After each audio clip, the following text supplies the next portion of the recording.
Hello दोस्तों, अब हम बात करेंगे समाधिपाद के 17वें योग सूत्र के बारे में। 17वें योग सूत्र में महर्षि पतंजलि ने संप्रज्ञात समाधि और इसके भेदों के बारे में बात किया है। तो 17वां योग सूत्र है वितर्क विचारानंदा स्मितारूपानुगमात् संप्रज्ञातः। वितर्क विचार आनंदा स्मिता रूप अनुगमात संप्रज्ञाता।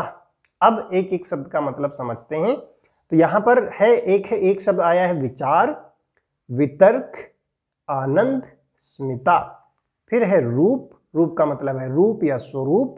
अनुगमात, अनुगमात का मतलब है इनसे संबद्ध। संप्रज्ञाता, संप्रज्ञाता का मतलब होता है संप्रज्ञात समाधि है। तो पूरे योग सूत्र का मतलब हुआ कि वितर्क विचार आनंद स्मिता के रूप से संबंधित संप्रज्ञात समाधि होती है या संप्रज्ञात समाधि है।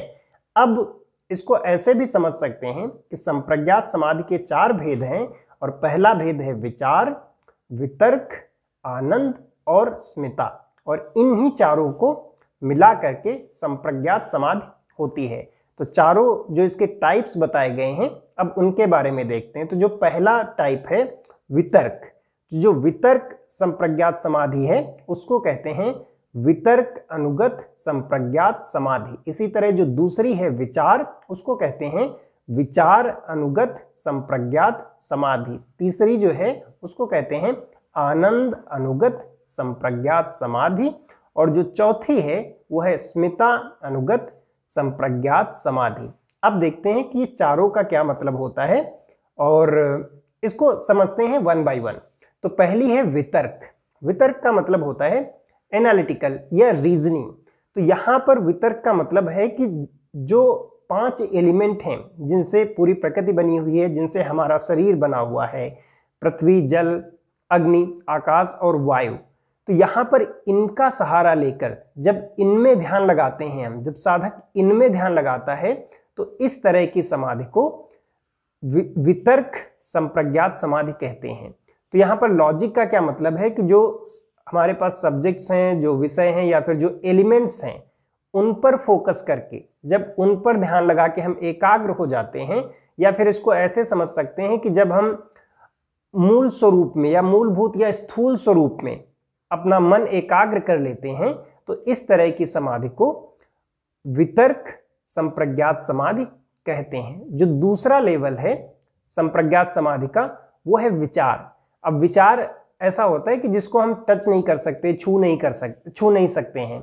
तो विचार के अंदर क्या आता है कि जैसे शब्द हो गए, साउंड हो गया, रूप हो गया, रस हो गया, गंध हो गया। तो जब इन गुणों पर हम अपना ध्यान लगाते हैं और हमारा मन एकाग्र हो जाता है, तो इस तरह की समाधि को विचार अनुगत संप्रज्ञात समाधि कहा जाता है। तीसरी संप्रज्ञात समाधि है आनंद अनुगत संप्रज्ञात समाधि।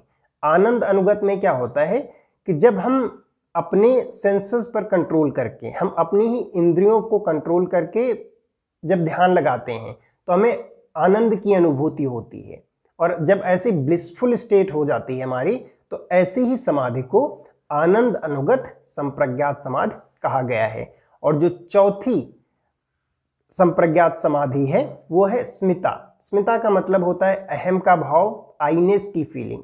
तो यहाँ पर जो बाकी चीजें हैं उनसे हम अपने आप को सेपरेट कर पाते हैं, हम ये डिफ्रेंसिएशन कर पाते हैं कि वहाँ पर एक दूसरी चीज है और दूसरे हम हैं। या फिर इसको ऐसे समझ सकते हैं कि जब हम अपने वास्तविक स्वरूप में ध्यान लगाकर अपने मन को एकाग्र कर लेते हैं, इस तरह की संप्रज्ञात समाधि को स्मिता अनुगत संप्रज्ञात समाधि कहा जाता है।